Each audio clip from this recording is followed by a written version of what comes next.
You are listening to The Overwhelmed Brain. Today's episode is brought to you by the Safe Empowerment System. If you've got anxiety and you've tried everything, go to quietbegins.com and start dissolving your anxiety today. Life presents the toughest challenges. Every day you are faced with decisions that test your ability to express who you really want to be in this world. We're told to keep saying affirmations and keep thinking positively, but what do you do when that stuff doesn't work? Welcome to The Overwhelmed Brain, where you'll learn to make decisions that are right for you so that you can create the life you want now.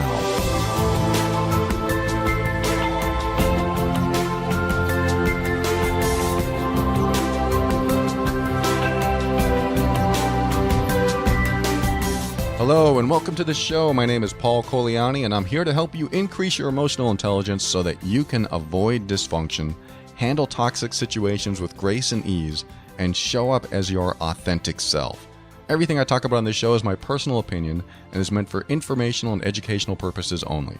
Always consult a medical or psychological professional before making any changes that could affect your physical or mental health. I'm trying something a little differently today. You may not be able to tell, but I don't have my headphones on. And I'm doing this for the sake of comfort. Not that you care, not that it matters to you, but it's odd to me. It's odd that I don't hear my voice. I only hear it in the room, but I don't hear it in my ears. So it's just a strange sensation because I've worn my headphones while doing the show for about almost 6 years now. And it's a little challenging. So we're going to see what happens. Again, it's not really affecting you probably, but it'll be interesting to hear myself to see if I sound different. Because when you're wearing headphones, you catch the nuances of your voice and you may stop and re-record something. But we're trying something different. So enough about me. Let's talk more about me. The reason I said that is because I got a Canadian iTunes review that I found quite fascinating. On this show and my other show, Love and Abuse, I'll bring up the term narcissism. And narcissism is one of those terms that when you use it, you can usually tell what someone's talking about. Oh, he's such a narcissist or she's such a narcissist. And they're saying something to the effect that that person loves themselves. I mean, this is the interpretation that we usually use. They love themselves. They talk about themselves. They're high on themselves. It's all about them, and they don't really care about anyone else. Everything they can do to achieve and succeed, no matter who's in the way. I mean, you may or may not see narcissists like that, but that's the general concept of narcissism. It goes further than that. It goes deeper than that. Narcissists lack empathy. And to further expand on what I just said, they really don't care who they bowl over to get what they want. And again, it's a deeper topic that I'll cover more on other episodes, probably over on Love and Abuse, but I'm bringing it up because there was this iTunes review that said, 1 star, waste of time. And I like to read the negative reviews on the air so I can process them, so I can tell you about them and have you make your own decisions about what this person is saying, and you can agree with them or not. But I like to put it out on the table. This is one of the things that I recommend you do. I know you may not have a show, you may not have a platform like this, but I really appreciate critical reviews of me, my show, my material. I appreciate it. Not that I want you nitpicking everything I do, but if there's something blatant that you see, if there's something blatant that you are witnessing that I'm doing, then it's nice to get a message that says, hey, when you say plethora, it's not pronounced plethora. It's pronounced plethora. Oh, it is? Oh my God, I've been saying that all my life wrong. So I get these criticisms and, they're constructive criticisms usually. They're not usually mean-spirited criticisms. They're not like you're such a jerk or anything. However, this one could be kind of construed that way or misconstrued that way. Lily Cart in Canadian iTunes said, waste of time, 1 star. This host must spend 80% of the episode talking about his life and experience and the other 20% loosely touching on the topic advertised. If you're triggered by narcissistic energy, skip it. This podcast is his therapy, not yours. That's the totality of that review. They tuned in one day, heard me talk about myself, and tuned out and said, "What a narcissist." I mean, that's a quick label, isn't it? We take one small chunk of someone's life and we put a label on that person, and she'll probably, I'm assuming it's a woman, she'll probably never tune in again. And she'll probably think this way for the rest of her life, that I am useless, I'm a narcissist, and whatever other labels that she puts on me. And she has every right to feel that way and say that. The review section is where you put your opinions, and that is her opinion. And unfortunately, the old people pleaser in me kind of kicks up and says, "Oh, I want her to like me. I want to show her that I'm not this person that she says I am." And then the healed part of me says, "Oh, that's one person's opinion out of the tens or hundreds of thousands of people that tune into this show, and she can say anything she wants about me." And the percentage of people that compliment the show and thank me for what they're doing, and that even sounds narcissist when I say it, but I'm going to say it anyway. The number of people that write in and say thank you so much, it definitely overrides the tiny percentage. And I'm talking like maybe once every 6 months, if that, I'll get a negative review. And of all the reviews that I get, they're never neutral. They're either great or you're the worst thing on the planet. And I've learned that when you get disparaging comments like that about what you're doing in the world, it's usually a good thing, because that means you probably have a lot of passion about what you do. You probably do it very well. You probably have a lot of fans. Again, you may not have a show or a platform like this, but in life, you probably have fans that really support you. And those people come out of the woodwork to support you when someone comes along and criticizes you or tries to hurt you. And I've found that when you go through life trying to please everyone, that your life usually ends up not as fulfilling as it could be. And I think I tried that at the beginning of the show. I just want to please everyone. I want to serve everyone. I don't want to offend anyone. I'm pretty tactful with most subject matter anyway.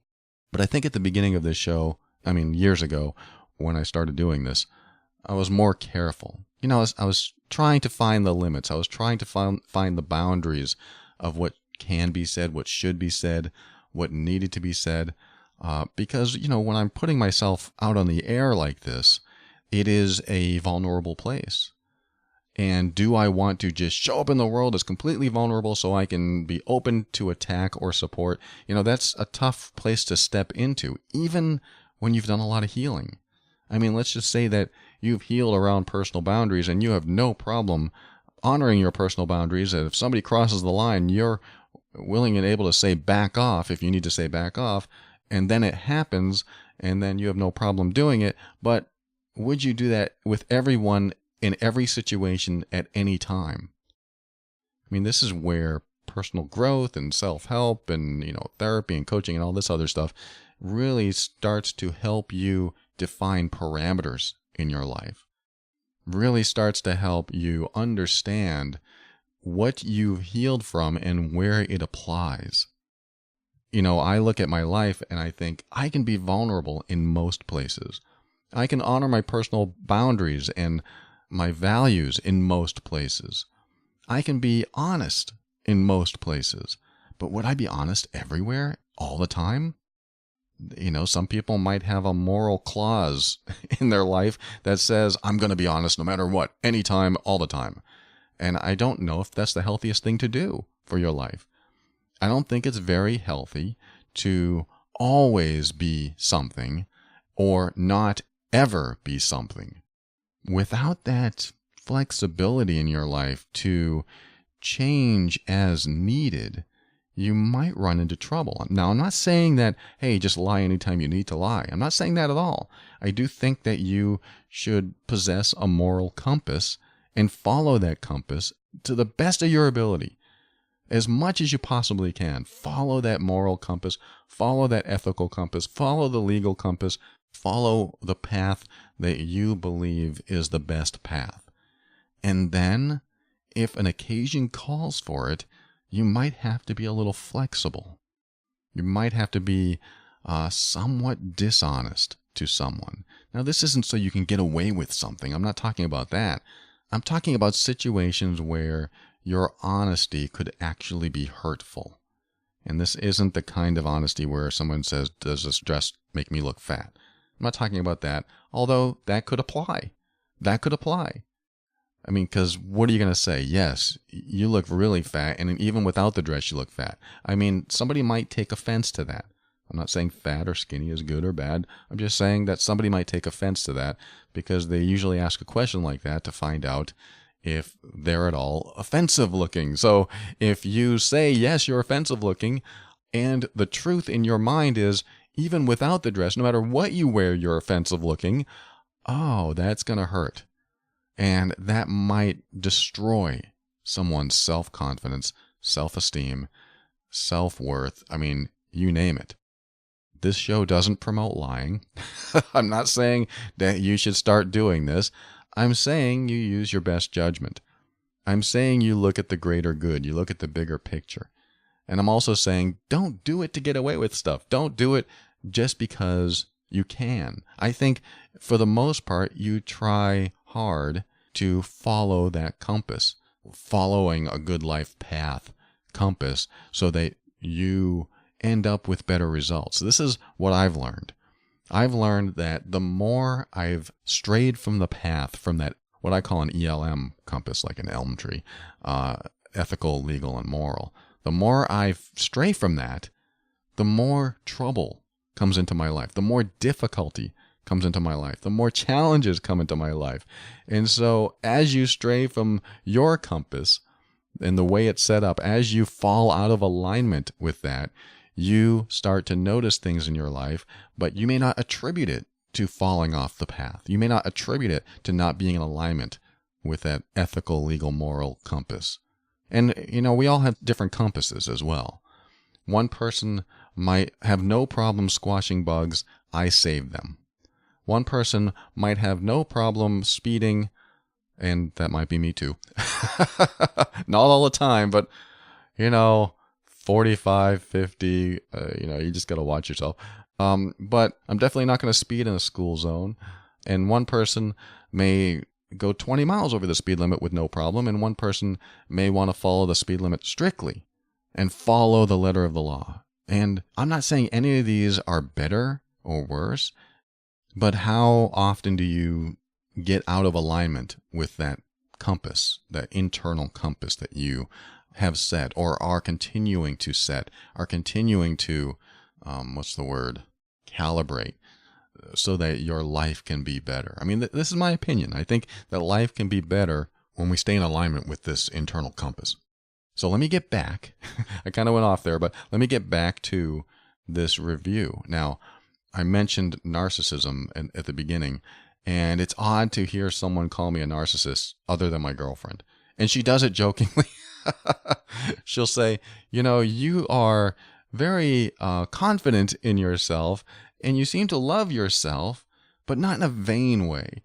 You think you're going to be a success no matter what you do, so it seems like narcissism, but you're compassionate, you care, and you do things that a narcissist wouldn't. And I said, I know, there's a line. I mean, I didn't say I know as a narcissist. I said, there's a line between someone who is self-confident, knows they're a good person, believes they're doing the best they can do, and even jokes about being the best boyfriend ever. But I do so with humbleness. I do it humbly because I know that in reality, there's so many people better than I am. There's so many better, speakers, coaches, good-looking guys, bigger guys, muscular guys. The list goes on and on. There's so many people that can outclass me in many ways. And that's what keeps me humble, is knowing that it exists and knowing that at any time my girlfriend could get bored with me. People could tune into this show and give me 1 star and say, this guy is a narcissist. People can write to me and say the advice was awful and you shouldn't be a coach. You shouldn't be on the air. I mean, I know this. And when it happens, I check in and I make sure that I'm still in alignment with that compass, that I'm still in alignment with my morals, with my ethics, with, to a lesser degree, legality. And when I do that, the criticism tends to fade away. And this is what I'm trying to convey now, is that if you really want to diminish or dissolve harsh criticism or someone who's trying to paint a bad picture of you, and especially with me, they just put it out on the internet, and now everyone in Canada thinks I'm a narcissist. But you have to listen a while. I guess you have to make that determination yourself. I won't decide that for you because that would probably be narcissistic. But I'll let you make that decision. But I do believe in checking in to make sure you're still in that alignment with that compass, so that when you evaluate yourself, and make sure you're still on that road, make sure that you still have that integrity of character inside of you. And what you find is, yeah, I'm trying to do everything the best I can. When that answer comes up, then the criticism doesn't apply. It's someone else's perception, and they don't see what you see. They can't see your internal compass. They can't see how you're aligned. They can't see you following a certain path and doing the best you can and doing everything as honestly as you can and with integrity and character. They can't see any of that stuff. All they get is that snippet. They get that tiny little chunk of you that they have determined they may not like, or there's nothing they need to see more, and they're just going to determine who you are from that point on. It used to drive me crazy if someone didn't like me, if I couldn't find a way to make them laugh or want me near them or want me around them. I wanted to please people. I wanted people to accept me and want me near them. And to grow beyond that and decide that my gauge now is not how people respond to me, it's how I live my life. The track that I'm on, the path that I'm following, the journey that I do every day, is it in alignment, ethically and morally, for the most part? Legally is kind of a way, way, way secondary thing, usually when I'm driving. But can I be proud of the steps that I've taken? Can I look to my past and say, I was ethical there, I was moral there? And I can bunch all of this together with honoring my personal boundaries, being in alignment with my values, showing up as authentically as I can, being honest. I can bunch all of these together and see if I'm in alignment or not. Did I lie to that person? Why did I lie to that person? Does that take me off track? These are the things I analyze in my life and make sure that I'm still on track, so that I don't bring challenges, so that I don't bring difficulties into my life. And I come on the air and maybe 80% of the show is me talking about me. Definitely not every episode, but a lot of it could be. Now, there's one thing I learned about this, and I'll share with you. I went to therapy a long time ago when I was depressed, and then I went to therapy while I was married. And one thing that really bothered me in therapy was that they never, ever shared anything about themselves. I know they're not supposed to. I mean, when you become a therapist, I think that's what they tell you. Don't share anything about yourself. And I didn't know that when I was going to therapy. So I felt completely alone with a spotlight on me. That's what it feels like in therapy, for me at least. I'm not saying therapy is ineffective. I'm not saying it's bad. Therapy has been really good for me. But to feel so alone with a spotlight on me, and I'm supposed to share everything, and this person is never going to say, oh my God, I relate with that. This is what happened to me. It feels awkward. I feel strange sharing things because they're so strange to me. That person over there listening to me is a stranger to me. And I'll never know anything about their life, which means I have to do all the talking. I have to share everything. And they don't have to share anything. And that's their job. And that's why I didn't want to become a therapist, honestly, because I didn't want to be restricted by not being able to talk about myself. Like, I reached out to a couple PhDs for the safe empowerment system. They wouldn't share their own anxiety stories.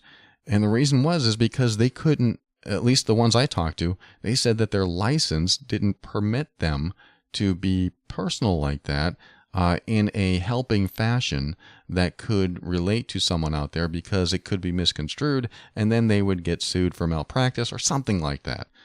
And it was frustrating, because there's some brilliant people out there that can share a lot of good information. And I found all of them for the system. I think it's a fantastic system. I highly recommend it at quietbegins.com. There's a little plug for it. But the people that said no to it, it really surprised me, because I was hoping that their wisdom would be in the system too, which it is in some ways. It's just not from their mouths, but a lot of the concepts are the same. But the point is, it was tough for me to be in therapy, to be in the spotlight, to be the only one telling someone about my issues, and have them not say once, I can so relate to that. And so when I see this 1-star review from someone that says, oh, this guy talks about himself, I do so because I want you to know that you're not alone. I come on the air to share my troubles, to share my challenges, and to share how I got through them, and to also share as much as I can to help you through your stuff, so that you don't feel alone, so that you don't feel like you're in the spotlight. I mean, I'm sure there are people and shows and books that say, well, this is your problem and this is what you need to do. And when you do it, this is your next step. And then when you heal, this is what you'll need to do next.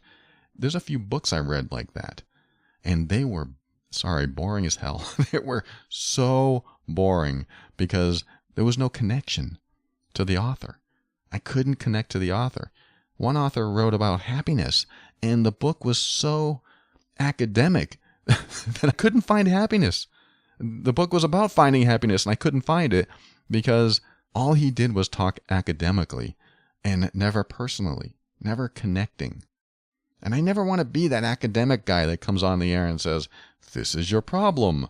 This is what you can do about your problem, even though some people love that. I mean, this is a show for critical thinkers. I've always touted that this show is geared toward critical thinkers.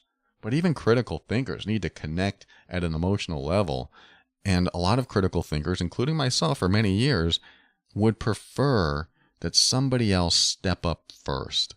When somebody else steps up and says, I have this problem, then I suddenly feel more relaxed, more able to be vulnerable, more able to connect with my own problem, because that person has the same problem.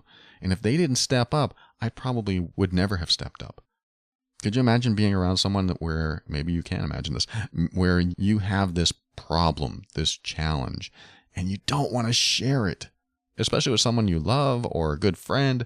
You don't want to share it because it's going to be embarrassing, or they'll think you're a jerk, or you'll feel guilty or ashamed and you just don't want to say it. But imagine if that person said it first. Imagine if they said, when I was younger, I did this thing and I feel so embarrassed by it. I feel ashamed. Suddenly you can connect with yourself in a whole new way. You can check in and think, wow, that person just admitted that to me. I think I'm ready to express myself now too. And then you can release it after so many, who knows, years of holding it in. This is why I come out here. This is why I'm doing this. I'm not saying this to explain myself. I'm not saying, hey, I'm not a narcissist. There might be qualities in there. I don't know. I'm not going to say I'm not anything or I am anything. But I do want to convey that when you hear me talk about myself, it's not because I'm enjoying hearing my own voice. I really didn't like it at first. I've grown accustomed to it after 6 years. But I know that there are people listening right now, maybe even you, that when you hear me say, I felt really guilty about doing that thing when I was 28 or 16. I feel really guilty about doing that. That it's going to connect somewhere inside you. It's going to connect with you in a way where maybe there's a little door that opens that might give you a step toward expressing it to someone else, that gives you the ability to free yourself from some repressed pain that you've held on to for a long time. That's why I do this. This is what I'm hoping to achieve. If I can connect with that part of you and it releases something in you because you finally have the courage or the strength or the confidence or whatever it is that you needed to let it out in some way, to express it to someone else. Or even I've had people write to me saying, when I found your show, it saved my life. Or when you said this, I could immediately relate and I've never told anyone this, and they just let it out. I don't know about you, but this is the kind of world that I want to live in. And so to the reviewer, let me just kind of end this segment. Thank you. Thank you for sharing your opinion. You have every right to it. I don't agree with it, but it doesn't matter because I wanted to give everyone else a chance to hear what you said and make their own decision about this show. And some people are going to tune in to this episode for the very first time and think, what the heck is this show all about? Usually not about this, but in a way, it's all about this. It's all about me wanting you to feel comfortable being vulnerable, me wanting you to feel strength in your vulnerability, the courage to be vulnerable, and also a show to remind you that you have a compass inside of you, and that when you follow that compass and try to stay in alignment as much as you can, try to stay in that integrity, in the character that you're trying to build every day, or you've already built and you don't want to fall out of alignment. When you're trying to do the best you can, your life usually works out better. In fact, I've tested this over and over again. My life always works out better. I'm just talking about me. I don't know if it's the same for you, but when I decide to stay in alignment with the legal stuff, with my morals, with my ethics, my life just turns out better. Because there's nothing that sneaks up on me and says, well, you remember that time you were unethical 2 years ago? Yeah, here it is. It finally caught up to you. This is how you're going to pay for it. I hate those moments, so I decide not to have those moments. I decide that if I want to have the most fulfilling, most satisfying life possible, then I'm going to try to stay on the path that might be the hardest path to be on, because it is hard to be honest sometimes. It is hard to be ethical sometimes because you want to do that thing to that person because they did something to you. It is hard to be moral sometimes. But those are the challenges that build our integrity, that build our character, and pave our path going forward, that prepare us for almost anything that comes at us. Because once we've decided this is the path we want to take, I'm going to do the best I can. Then when somebody comes along and tries to push you off that path, you can check in and ask yourself, wait, do I want to be out of alignment with this? Or is my compass so important that I can't let people push me off of it, and I will stand up and say, I'm sorry, that's not how I do things. When you get to that space, you make it very clear to everyone around you that you deserve to be treated well, that you deserve kindness, compassion, and respect. And it's true, you do. And you will know you do because you can look at your life and say, yeah, I've been doing the best I possibly can. So when you try to knock me down a notch, I can look at my past and say, hey, that's not how I've been. I know I'm doing the best I can. I know I'm doing what I believe to be right and good. I know I'm doing that. So I'm going to allow that comment that you just made to diminish because I know me better than you. When you can know yourself to that extent and accept that you're doing the best you can, it's very hard to be knocked down. It still happens. I still get knocked down, but it's a lot easier to get back up when you can check in, look at your alignment, realize, hey, I've been in alignment, so I'm in good shape. You know, that person just has a tiny little perspective of me, and it's just not right. Or if it is, I'm going to look at that too. But you'll fall a lot less often, and the duration of time that you're down is shorter and shorter each time, the longer you stay on the path that aligns with your integrity and character. We'll be right back.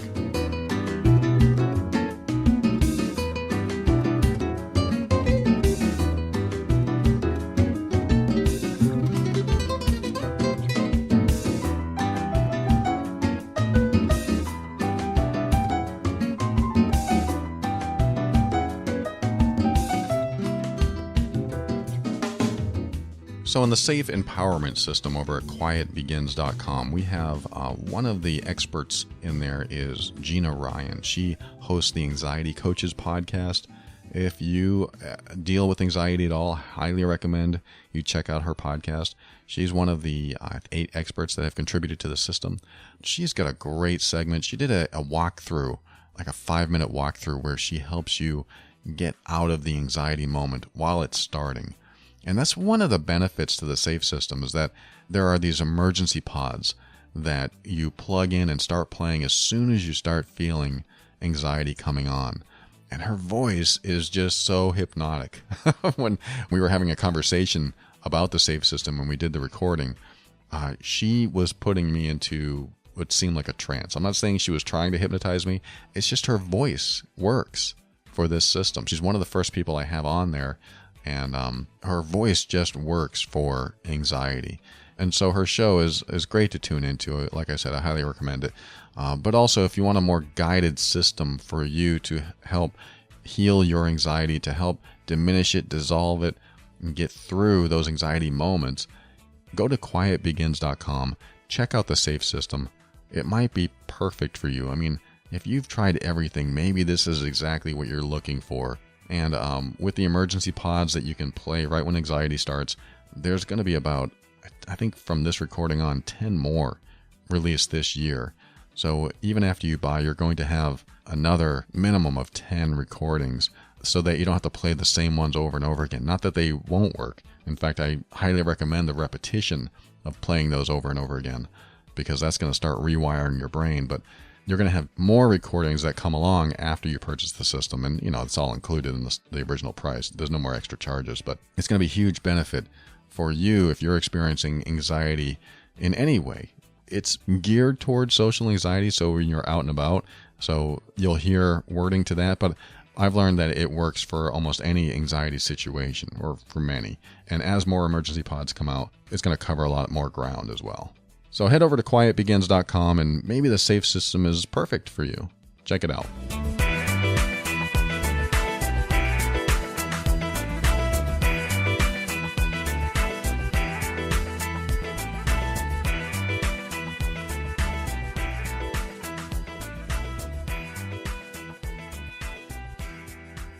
I want to make one more comment on that review, and it was something she said at the end. She said, "This podcast is his therapy, not yours." She's half right. This podcast has been my therapy since day one, because it has given me a platform to speak about my stuff. It's true. You're right. It's my therapy. And it continues to be my therapy, because I will come on the air and talk about stuff that I haven't fully processed yet. Not all the time, but sometimes this happens. I haven't fully processed it, and sometimes I have to stop recording. Doesn't happen as often anymore, because as you talk about your own stuff, you get to address it, you get to confront it, you get to focus on it, you get to learn about it. As I've talked about this on the air, as I've talked about my own dysfunctional past, my own unhealthy behaviors, I mean, I've admitted a lot of stuff on this show. And as I've done that, it has what I like to call put it on the table. I have put all of these issues of mine on the table. And it forces me to be okay with who I am and the decisions I've made. It's forced me to face certain guilt and shame and embarrassment and fears and all of these things that I talk about. When I talk about them, even when I give you tips or insights or opinions or advice, even when I do that, I find myself after a recording going to talk to my girlfriend or spending time doing something else or spending time in quiet. I find myself going over what I just said on the air and making sure that I'm in alignment with everything I just said on the air. Because sometimes when you're giving a presentation or a speech, or you're teaching a class or whatever it is, you'll tend to go a little unconscious. It'll just be in there and it'll just come out. And if you start saying things that you're not in alignment with, you might find some challenges in your life where you go, wow, I just gave that person that advice and I'm not taking my own advice. That's probably not a good idea. And so I've actually made my own relationship with my girlfriend and even my family a lot healthier by facing the challenges that listeners write into me about, my own challenges from my past by talking about them on the air, and then coming up with hopefully solutions, or at least a step toward a solution or a better path. When I talk about this stuff, I ask myself, am I applying that? Am I doing that? And it's been a huge help to me. So yes, the person who wrote that review, it is my therapy. Now she says it's not your therapy. I don't profess that this is therapy at all. I don't profess this to be therapy. I'm not even qualified to tell you it's therapy or be your therapist. I'm only qualified to give you my opinion. I don't even know if that requires qualification, but I am here to not only share with you what I've been through and how I've gotten through it and how I'm still working through other things in my life, but I'm also here to, like I said, help you connect with yourself, help you see what issues there are in your life. I mean, I have talked with people that have had major dysfunction in their family, and they didn't even realize it was dysfunctional. And I don't know if this is you, but in my life, I didn't realize that growing up with an alcoholic, abusive person was dysfunctional. I thought it was normal. And to compare my life to other people's lives when I started growing up, I realized, oh, wait a minute, your stepfather or father is nice. Your mom stands up for you. Your sister does this. Your brother does that. Your friend does this. And it started opening my eyes that I was in a toxic situation. And once your eyes open, not only may it shock you, but it also gives you the opportunity to start assessing what you need to do next for yourself. And that's hard to do too, because you don't have no tools. If you grew up from birth in a dysfunctional situation, you probably have no tools. All you have is what your family has taught you, or the survival skills and coping mechanisms that you developed over the years that have just allowed you to survive but not thrive. Those aren't really tools. They're just get through the moment kind of stuff. And when you finally get through the moment, and let's just say that you move out of your home, and now you're an adult and you're developing your own relationships and you're living on your own, you usually end up taking those same old survival skills and coping mechanisms with you and try them on other people in the real world. And when you try them on other people, you start failing in so many ways because those people aren't showing up the same way as your family did. Unless you ended up with people like your family, which often happens, you could find someone just like your dad or just like your mom, and then you realize, oh, I'm married to an abusive alcoholic. Why did this happen? And for those of you who are suffering from alcoholism or are alcoholics or recovering alcoholics, I'm not saying that if you're an alcoholic, you're a bad person. I'm saying that in my life, the alcoholic was the abuser. But because he was abusive, because he was hard to be around, because he was embarrassing, because he's a lot of things, the alcohol to me was the initiator for that. But he never got help for it. He never sought help. He didn't think he had a problem. He still doesn't think he has a problem. I honestly don't know how he's still alive. I don't wish him ill, but I don't know how he's alive. As far as I know, he drinks to pass out every day. I don't know how he does it. But I know that alcoholism is hard to deal with. So when you hear me talk about alcoholics, please don't take offense if you are that person or you're recovering. It's not about that at all. It's the fact that the person I'm talking about was an abusive alcoholic. So the alcoholism can create a lot of dysfunction in family. So please know that I respect that it's a struggle and it is hard to stop, but you can do it. If you have a problem with drinking and you want to stop, you can do it. I know you can, and I know it's hard. So my point with the second segment is to remind you that some of the behaviors that you bring in from your childhood years, they can be detrimental to your mental, physical, and emotional health. They can hurt you, and not hurt you, but they can cause you to have a very challenging life because you think that's how you're supposed to act because you've received no other tools. This is why I feel, blessed to be able to have gone through the childhood I went through. I feel blessed, I can't think of any other word, to have experienced it. Even though I hated it, even though I wanted it differently. I don't hate it anymore. I hated it when I was going through it. I wanted it to be different then. But now I can look at my past and think, if I hadn't gone through that, where would I be today? Would I just have a great life and work in some office somewhere and have no problems whatsoever with a great wife and 2 kids. And, would I have all that? And would I be happy? Would my life be better? I don't know. Maybe, maybe not. I do know that every time I heal from something from my past, I feel pretty darn good.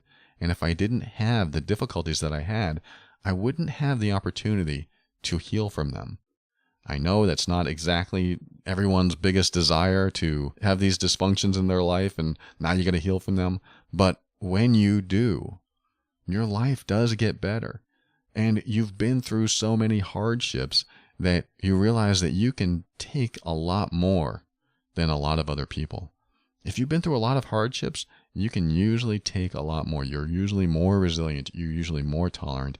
And when you've healed from those hardships, when you've healed from perhaps your childhood, when you've healed from that, then the feeling can be exhilarating. And that's when the tools and the resources start developing in you.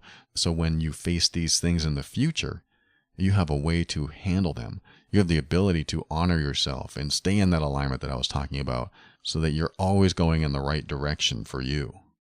Imagine someone who had the perfect life, had no problems whatsoever. I don't know how they handle challenges. When a challenge comes along, how do they handle it? I mean, maybe they were trained well. Maybe they know how to handle it because they had a really healthy upbringing with supportive parents or caretakers.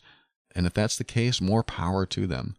I just know that the people that I've met, the people that I've talked to that have gone through some major challenges and are always working on themselves, always going through the healing process, or at least trying to heal from what they're going through, always trying to improve themselves. They just seem to be more resilient, more tolerant, and are able to get through some of the toughest stuff. And even if you haven't had the hardest life ever, you got to remember you can't compare yourself to anyone else with any other challenge. You can't. Your life is your life with your own history. And even if you dropped a glass full of milk on the floor and your mom yelled at you and sent you to bed and that was the worst thing that happened to you, it can be very traumatic. I'm not joking. This could be the most traumatic thing in your life because maybe you were yelled at for the very first time and it imprinted on your brain and now you suffer with anxiety because of it. Absolutely. I'm not saying that anyone's trauma is worse or better than another. I'm saying that your trauma is your trauma. And do not compare it to anyone else's because you experienced it. And you only have your history to compare it to. And when your history says, hey, everything's been great up to this point, then I have anxiety and then I can't get through life without sweating and my heart beating so fast that I feel like I'm going to die. This is your experience and it could be very real for you. PTSD is real and it doesn't have to involve the most major issues that we hear on the news or in other people's lives. The post-traumatic stress response is very real to anyone that's had any experience. So never minimize yourself. That's my only point there. Never minimize or invalidate your experience because, it was just, broken glass with spilled milk. Never minimize it. If it's the most powerful experience and it gives you stress and it is a huge challenge for you, then that's what we need to work on. That's what we need to try to heal. You go through the process of working on that. Don't dismiss it because if that's what you're holding on to, imagine what your life would be like if you could heal from that moment. I want you to heal. I want you to get into a good space. And I think one of the ways to do that is to find your alignment and heal from past trauma, or at least take steps toward healing. Thank you so much for tuning in today. We'll be right back. I'll say some thank yous and my closing words in a moment, right after this.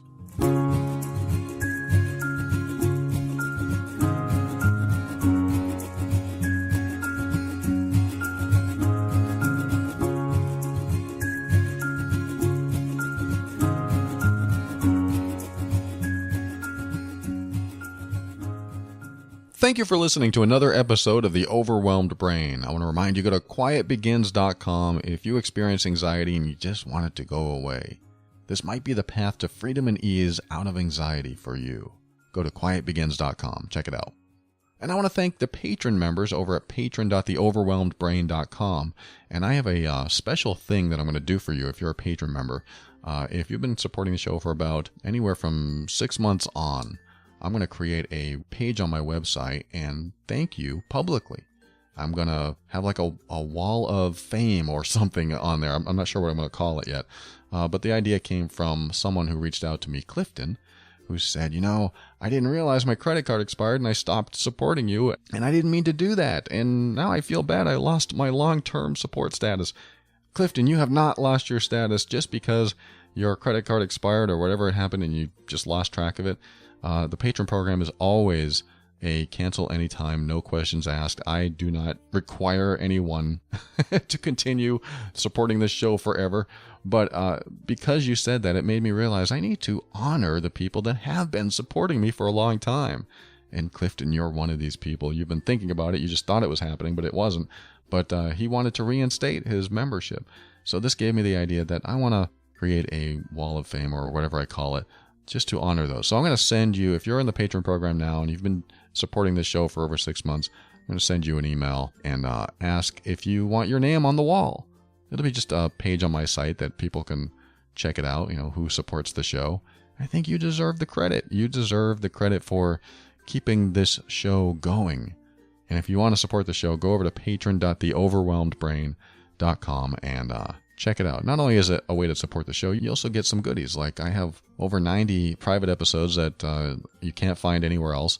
There's a video archive, and there's also a bunch of workbooks in there, and there's also discounts on workbooks like the Mean Workbook and the Safe System.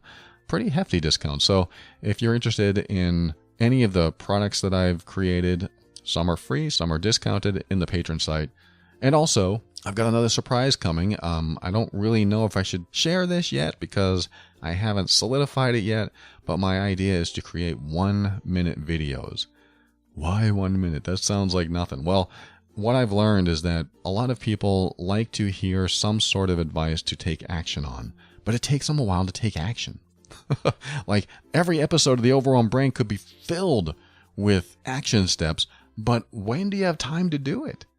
I mean, a lot of it you listen to and you absorb, and hopefully your life changes through osmosis. But when do you have time to take action on things? So my idea is in the Patreon program is to create these just 1-minute videos. I'm going to call it 1 minute to momentum. Just a quick tip and an action step. So like I said, I haven't solidified this yet, but I'm going to start this in the Patreon program. And I may turn it into, I don't know, a year-long course where you get one a week or something. I don't know. But if you're in the Patreon program, you're going to experience this pretty soon, hopefully. Like I said, I haven't solidified it yet, but my goal is to start creating these because they're digestible. I want you to be able to digest the information, soak it in, focus on it, absorb it, and not have to think about anything else but that one tip, one action step. So if you're not in the Patreon program yet and that sounds good to you or anything else I've talked about, go to patron.theoverwhelmedbrain.com. And thank you, existing Patreon members. You'll be getting an email soon. And I want to remind you about the Love and Abuse podcast. That is my other show. I just created an episode on isolation. That's such an important topic because what can happen is when you're in a relationship where the other person starts isolating you from your friends, your family, the things that you want to do, your support systems, all of these things start to disappear in your life, and you end up relying on the one person who took it all away from you and hope that they treat you right and provide everything for you because now you don't have anything but them.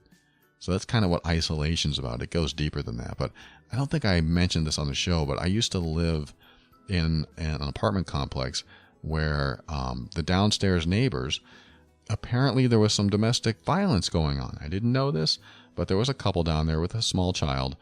And one day, my girlfriend and I heard crying. It was a woman crying. And she was crying loud. She had the apartment door open, and you could hear it echoing through the hallways. And I'm like, what the hell's going on? So I ran down. I didn't have my shoes on. I just ran down there to find out what was happening. She had the door open. She was crying. I asked her what was going on. What's wrong? Are you okay? And she just kept crying. And so I decided to kind of open the door. And when I did, I saw something had been knocked over. Food was all over the floor. It was all over the ceiling. I saw the husband holding the child, and he wasn't saying a word. And he was just patting the child, and he looked like he was either crying or angry or something. He had a look on his face. But I assessed that there was abuse going on. I assessed that he must have grabbed her, hit her, did something, and maybe threw a dish of food across the room, something. But she wouldn't stop crying. And so I went up to the guy and I said, look, I'm not here to ask any questions. I'm not here to judge. Let me just take her into our apartment so we can calm her down and, just cool things off here. And he just kind of looked at me still with that expression. I can't even explain it. And he just nodded his head. Didn't say a word. We took her up there and, my girlfriend tried to calm her down. And this woman would not say what happened. I'm sure she felt a lot of fear because if she said anything, she knows that she's going to go back to him and he's going to ask, what did you tell them? And she's going to have to come up with something. So this woman didn't talk, but my girlfriend, she was smart. She goes, I know what happened. And if you need me, we're always here for you. And if you need me to call the police, we can do that too. Whatever you need for us to do, you just let us know. And the woman just nodded. So anyway, she calmed down. She went back home. And that event just kind of faded away. We ended up seeing them a few days later, and everyone was pretending that everything was fine and everyone was happy. And my girlfriend and I knew that, there's trouble in paradise here for sure. But what can you do? I mean, we even asked experts, are you supposed to call the police? And they said, no, do not call the police. It could incite violence even more unless, there's some serious thing going on. But because it was already over, they said it was a bad idea. So I'm not saying that you should or shouldn't do that. I'm just saying that's what happened to us. And so that wasn't the point of my story. I just wanted to finish that story so you understood the background here. The point was they were moving out into the country where she would have access to no one else. She didn't have a job. She didn't have a car. And she wasn't going to be near anyone like us or anyone. They were just going to be isolated from the world. There was nothing that my girlfriend and I could do. And she made the choice to go. And I think that's where she is today. So I don't know how she is. I hope she's fine. But I have a feeling that it's not an easy life. I'm sure she's struggling and suffering. And with so little resources and so little connection to the outside world, her reliance is on the very person that is probably abusing her. And so I tell this story not as a downer, but as a reminder that the more isolated you are from the world when you're with someone like that, the harder it is to get out of a situation like that. So I talk about isolation on the Love and Abuse podcast. Check it out just so you can learn about emotionally abusive behavior, manipulation, narcissism, one of the topics today, and anything else in that realm so that you don't get stuck in a situation with someone that is causing harm to you in any way. It's not only for romantic relationships, it kind of centers around that, but it can be for anyone that wants to understand the type of behavior that can happen, which is under the radar behind closed doors. So that was kind of a long infomercial for Love and Abuse, but I think is an important podcast for anyone in any type of relationship just to understand unhealthy behavior and toxic communication. And finally, let me thank Kevin MacLeod of Incompetech.com for some of the music transitions in The Overwhelmed Brain. And just to close real quick, I just want to help you answer the question, if you have the question, how do I know I'm in alignment? How do I get into alignment with my morals, my ethics? If you don't know, there's one question that you need to ask yourself, and this is what I do sometimes in any situation that you're in. This is how you get into alignment with your internal compass, or whatever you want to call it. I like to call it my compass, or alignment with my values, which are something I use a lot to keep me on track. And the question that you ask yourself to help you get in alignment or stay in alignment is the following. Is this in alignment with who I want to be?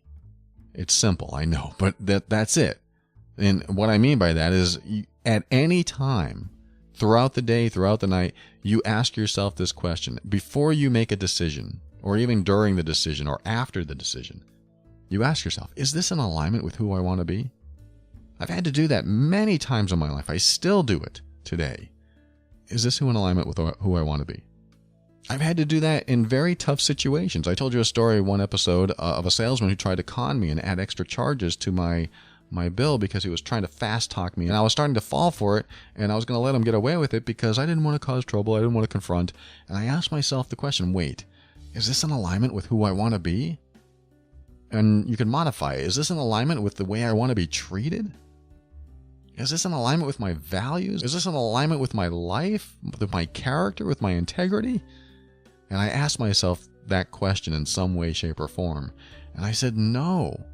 So what do I do about it? I need to do something about it. Once you make the decision that it's not in alignment, that's your opportunity to take action.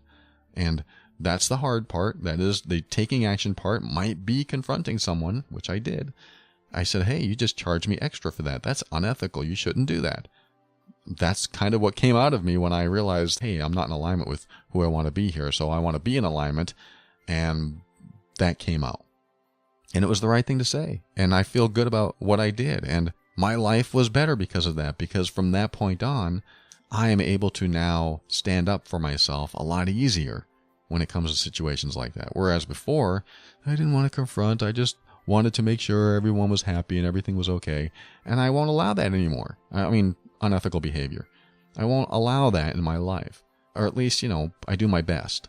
And when I can't, I try to be flexible. I try to do what I can when I can. And I think that's a good recipe for life.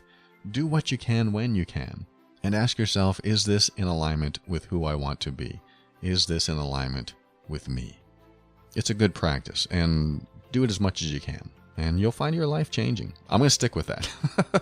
But if you find it challenging to take action after you've answered that question, just keep your mind open so that you can step into your power.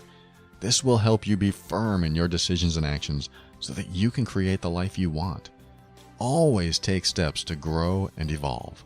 You are powerful beyond measure. And above all, and this is something I absolutely know to be true about you, you are amazing.